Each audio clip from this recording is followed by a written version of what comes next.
우리는 흔히 가정교육이 아주 중요하다라는 말을 합니다. 자녀가 제대로 잘 성장하려면 좋은 부모 밑에 있어야 된다고 말하죠. 그리고 실제로 어떤 부모들은 같은 이유로 이제 사위나 며느리를 들일 때 부모를, 그 상대방의 부모를 먼저 보기도 합니다. 그 부모를 보면 그 자식을 알 수 있다는 것이겠죠. 그리고 일반적으로 정말 보면 그 자식들이 부모를 많이 닮긴 합니다. 이기적인 부모 밑에 있으면 자녀들이 이기적이 되기 쉽고요. 욕심 많은 부모 밑에 있으면 자녀들이 욕심이 많아지기도 하고요.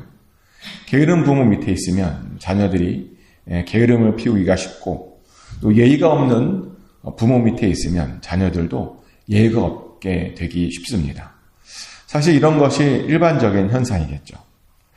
근데 정말 가끔은 부모를 전혀 닮지 않은 그런 자녀들도 있는 것 같습니다. 그 부모는 별로 똑똑하지 못한데 그 자녀는 똑똑한 경우도 많이 봤고요. 그 부모에게는 믿음이 별로 없는데 그 자녀는 정말 믿음이 좋은 경우도 많습니다. 그리고 그 반대도 봤죠. 그 부모는 똑똑한데 자녀는 똑똑하지 못한 경우도 봤고, 또 그 부모는 믿음이 좋은데 그 자녀들은 믿음이 별로 좋지 않는 그런 경우도 많이 봤습니다. 이렇게 정말 가끔은 그 부모와 전혀 닮지 않은 그런 자녀들도 우리는 종종 봅니다. 근데 왜 이런 일이 일어나는가? 사실 우리는 이유를 알 수 없죠. 왜 자녀들이 부모를 일반적으로 닮는데 어떤 자녀들은 닮지 않는지 우리는 그 이유를 잘 알지 못합니다. 근데 보면 돌연변이가 있습니다. 그리고 오늘 본문에 나오는 므낫세도요, 그런 돌연변이 중에 하나입니다. 므낫세의 아버지는 히스기야 왕이었죠. 남유대 왕들 중에요, 몇 안 되는 정말 아주 좋은 왕으로 이름을 떨쳤던 그런 왕이었습니다. 근데 그의 아들 므낫세는 그렇지 않았답니다. 그는 이스라엘 역사상 가장 최악의 왕이었고, 그렇게 최악의 왕으로 그 왕을 시작했답니다. 왕이 되자마자 하나님께 악을 행했죠. 이방 사람들의 가증한 일들을 본받았고요. 아버지가 기껏 헐어버린 그 우상의 제단들을, 그 산당들을 다시 세웠고요. 바알들을 위한 제단을 쌓고 아스라 묵상을 만들고 모든 1월 형신들을 찾아가 거기에다 제사를 지냈답니다. 심지어 아들들은 불가운데로 지나가게 했고 사술과 요술을 행하며 신접한 자와 박수들에게 신임을 주고 신임을 받았답니다. 그러며 그렇게 하나님의 진노를 쌓았다고 오늘 본문은 말합니다. 참으로 당황스러운 이야기가 아닐 수 없습니다. 아버지가 믿음이 좋은 왕이었다니까요. 남유대 역사에 손꼽히는 왕이었습니다. 그런데 어떻게 그런 왕 밑에서 이런 아들이 나올 수 있었던 것일까요? 참 이상하죠. 우리는 그 이유를 정확하게 알 수 없지만, 근데 그 이유를 대충 알 수 있는 그런 힌트가 있는데요. 그 무려 힌트가 오늘 1절에 바로 나옵니다. 역대하 33장 1절에 보면 이렇게 말씀을 시작합니다. 므낫세가 왕이 오를 때 나이가 12세라 예루살렘에서 55년 동안 다스리며 라고 나옵니다. 므낫세가 왕이 될 때 나이가 몇 살이었다고요? 12살이었습니다. 그 말은 므낫세가요, 언제 태어나냐면 히스기야가 병이 들어서 하나님께 기도하고 병고침을 받잖아요. 그리고 수명이 15년을 연장받습니다. 그 말은요, 므낫세는 그 사건, 병고침 그 사건 그 이후에 한참 있다가 태어난 그런 아들이었다는 겁니다. 그러다 보니 우리는 당연히 이런 생각을 하게 되죠. 므낫세가 아버지와 함께 했던 시간들이 굉장히 짧았구나. 그렇지 않겠습니까? 아니, 병고침 사건 그 이후에 태어났다니까요. 아버지로부터 제대로 된 교육을 충분히 받지 못했을 겁니다. 아마 그랬겠죠. 그랬다 보니 우리는 왜 므낫세가 이렇게 악한 왕이 되었는가 라고 하는 사실을 우리는 알게 됩니다. 아버지랑 같이 오래 같이 있지 못했던 겁니다. 그 아버지가 어떻게 하나님과 동행했는지 알지 못했던 겁니다. 그 아버지가 어떻게 아수르를 물리쳤는지, 그 아버지가 어떻게 기도해서 수명을 연장받았는지 알지 못했습니다. 그러다 보니 그가 그 아버지와는 다른 행동을 그렇게 했던 것이겠죠. 그런데 우리는 여기에서 또 이런 의문이 들어요. 어떤 의문이냐면, 아니 왜 그럼 히스기야가 죽고 나서 좀 오래 아버지랑 같이 했던 왕자를 왕으로 세우지, 왜 이렇게 어린, 아버지랑 오래 하지 못했던 어린 왕을 이렇게 세웠던 것일까? 히스기야에게는 왕이 므낫세 한 명밖에 없었을까요? 너무 이상하잖아요.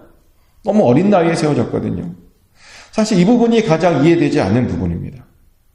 왜냐면요, 히스기야는요 25세의 왕이 되었고 무려 29년 동안 나라를 다스렸습니다. 그 말은요, 관례적으로 왕비를 열어둘 수 있었고, 그리고 그 왕비들 안에서 충분한 자식들이 나올 수 있었다는 겁니다. 자녀들을 두기에 충분한 시간이었다는 겁니다. 많았을 거예요. 왕비들도 많았고 아들들도 많았을 거예요. 다른 아들들도 있었을 겁니다. 그런데 왜 하필 이런 어린 므낫세가, 아버지랑 오랜 시간을 보내지 않았던 이 므낫세가 왕이 되었던 것일까요? 왜 이런 아들을 왕으로 뽑았던 것일까요? 왜? 아버지랑 함께 하지도 못했는데, 하나님에 대해서 알지도 못하는데. 사실 이 부분에 대해서는 성경에 나와 있지 않습니다. 그 이유가요. 근데 그래서 더 이상해요. 왜냐하면 보통은 왕비들의 이름이 나오고 자들들의 여러 이름도 나오잖아요.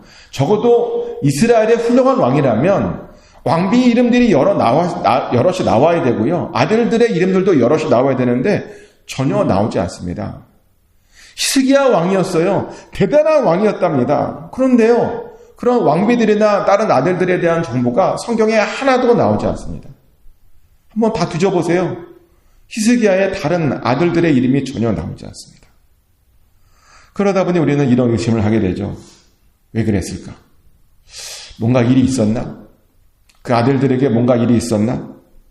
그리고 그 일은 어쩌면 히스기야와 어쩌면 남유대에게 뭔가 큰 수치심을 주었나? 우리가 이런 생각을 하게 됩니다.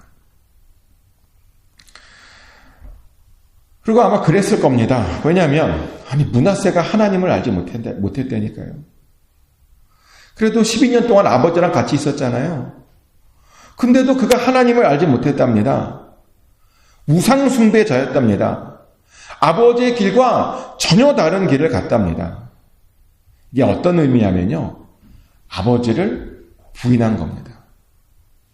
아버지의 길을 따라가지 않기로 그렇게 결정한 겁니다.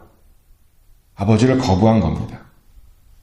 그러다 보니 여기까지 이 므낫세가요, 이런 악한 왕이 될 수 있었다는 겁니다.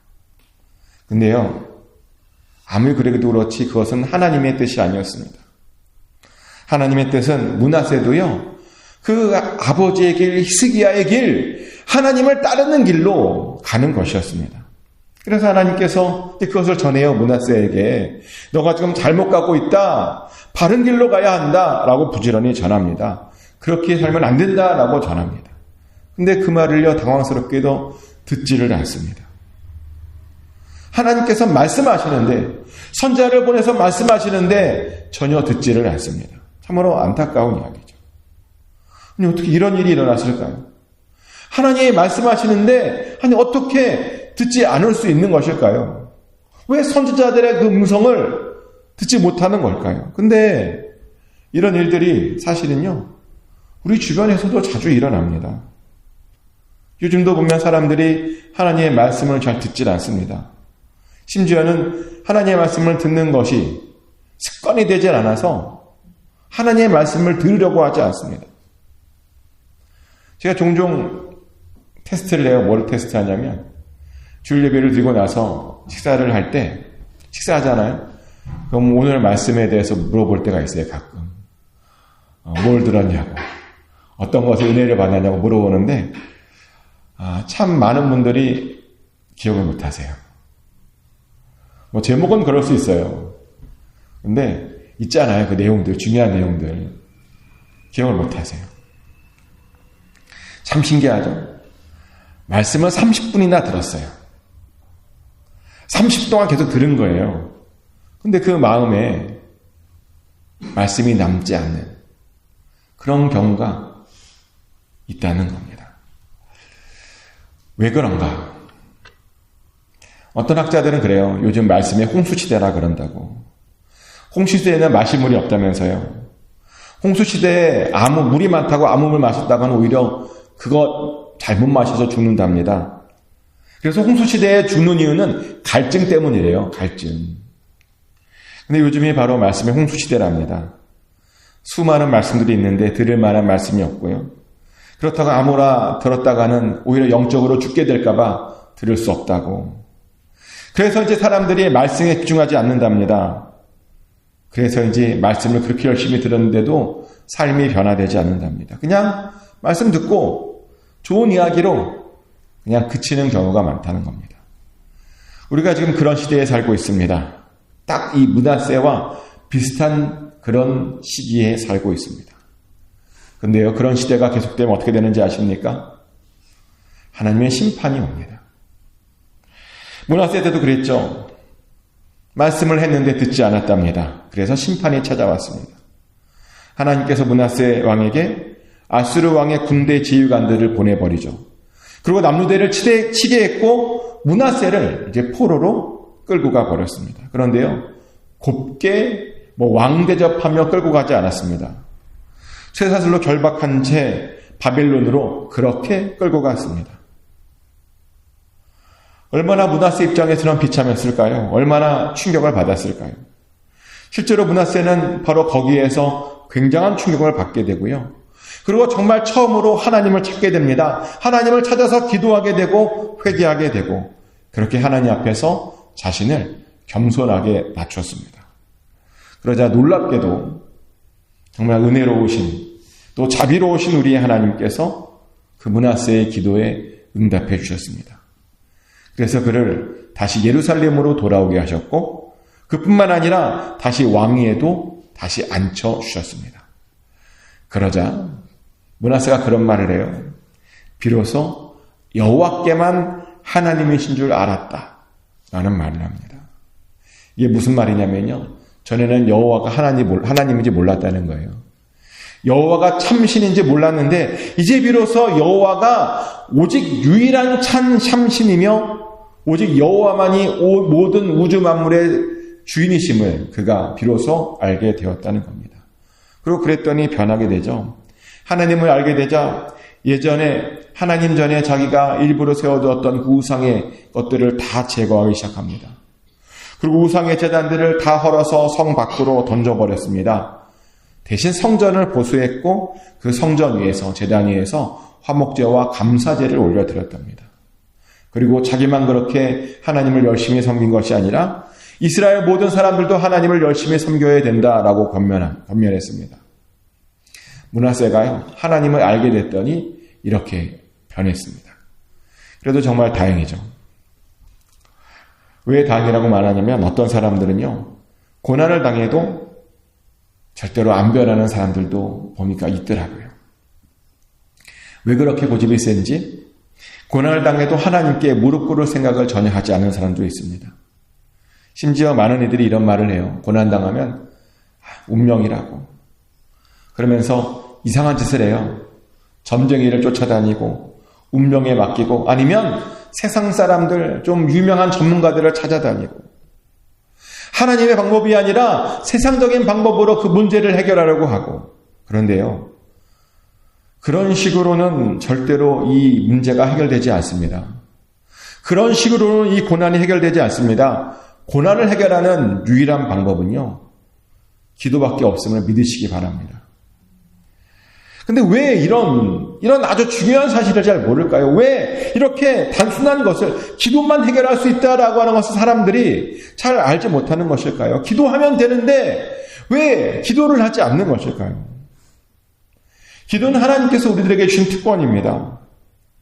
우리에게 복 주시려고 하나님께서 우리에게 선물로 주신 하나님과 우리 사이의 어떤 연결 통로입니다.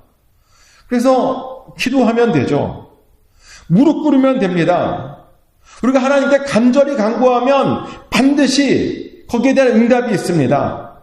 그리고요, 그래서 우리의 삶이 바뀌게 됩니다. 기도하잖아요. 고난도 극복될 뿐만 아니라 우리가 하나님도 알게 되고요. 하나님과 가까이 하게 되고요. 우리가 우리의 삶 가운데 하나님의 나라가 임하게 되는 겁니다. 기도하면요. 정말 다행히도 므낫세는 그랬습니다. 기도했더니 그 문제도 해결됐고 하나님을 알게 되었습니다. 하나님과 가까워졌습니다. 처음 시작은 굉장히 형편없었는데 그 나중은 정말 꽤 괜찮게 되었습니다. 그래서 나중에 보니까요, 그도 죽고 나서 왕들의 묘지에 묻혔대요. 이게 무슨 말이냐면요, 왕이라고 다 왕들의 묘지에 묻히는 게 아니에요. 왕들의 묘지에 묻히려면 백성들에게 인정을 받아야 돼요. 하나님과의 관계가 좋아야만 거기에 묻힐 수 있는 겁니다. 근데 므낫세가 거기에 묻혔대요. 나름 백성들에게 인정받았다는 겁니다. 하나님께 인정받았다는 겁니다. 처음 시작은 어떠했을런지 모르지만 그가 나중에 회개하고 기도했더니 삶이 변해서 마지막은 나름 성공적인 그런 삶을 살게 되었다는 겁니다. 우리도 그래야 됩니다. 우리도 어려움이 왔을 때 거기에 무너지는 것이 아니라 우리도 그 어려움 속에서 기도로 우리의 삶을 바꿔야 됩니다. 어려움으로 고난을 극복해야 됩니다. 요즘 많이 어렵다 그래요, 사람들이. 정말 어렵다고 합니다. 안 좋은 이야기들이 많이 들립니다. 고난이 오고. 근데요, 왜 그런 것이 오냐면 지금 기도해야 할 때이기 때문입니다. 우리가 하나님을 간절히 찾아야 할 바로 그때이기 때문입니다. 우리가 부르짖어 기도해야 할 때이기 때문입니다. 우리가 기도하면 이 세상이 변화될 줄 믿습니다. 우리가 기도하면 우리의 삶이 변하게 될 줄 믿습니다. 하나님께서 반드시 응답시켜 주실 줄 믿습니다. 축복하는 것은 꼭 부르짖으심으로 여러분 앞에 있는 모든 고난들이 변하여 복이 되게 될 줄 믿습니다. 그래서 우리도 므낫세처럼 나중에 웃는 자가 될 수 있게 되기를 예수 그리스도 이름으로 축복합니다. 기도합니다. 하나님 아버지, 오늘 므낫세의 회심을 보았습니다. 그러니까 처음에는 하나님 앞에서 악한 짓을 저지르다가 하나님께 은혜 받아 고난을 통해서 그 문제를 해결하고 또 하나님을 알고 하나님께로 돌아왔던 모든 과정들을 보았습니다. 우리도 그럴 수 있기 원합니다. 우리도 기도함으로 우리의 문제가 해결되게 하여 주시고, 기도함으로 하나님을 알게 하여 주시고, 기도함으로 하나님을 더욱더 체험하게 하여 주시옵소서. 우리의 삶에는 하나님의 간섭하심과 하나님의 기적들과 하나님의 이적들이 필요합니다. 하나님의 만져주심이 필요하고 하나님의 치료하심이 필요하고, 그래서 하나님의 도움으로 문제들이 다 해결받음이 필요합니다. 아버지 하나님, 우리를 불쌍히 여겨주셔서 그 하나님, 우리의 문제를 해결해 주시는 하나님, 건강을 허락해 주신 하나님, 부유하신 하나님, 평안의 하나님, 기적의 하나님을 우리 모두가 경험하게 하여 주시고 그 하나님을 알게 하여 주시옵소서. 오늘도 간구하오니 반드시 역사하여 주시옵소서. 아버지께 맡겨드립니다. 감사드리며 예수 그리스도 이름으로 간절히 기도드렸습니다. 아멘. 주기도 모든 하나님께 올려드립니다. 하늘에 계신 우리 아버지, 아버지의 이름을 거룩하게 하시며 아버지의 나라가 오게 하시며 아버지의 뜻이 하늘에서와 같이 땅에서도 이루어지게 하소서. 오늘 우리에게 일용할 양식을 주시고 우리가 우리에게 잘못한 사람을 용서해 준 것 같이 우리 죄를 용서하여 주시고 우리를 시험에 빠지지 않게 하시고 악에서 구하소서. 나라와 권능과 영광이 영원히 아버지의 것입니다. 아멘.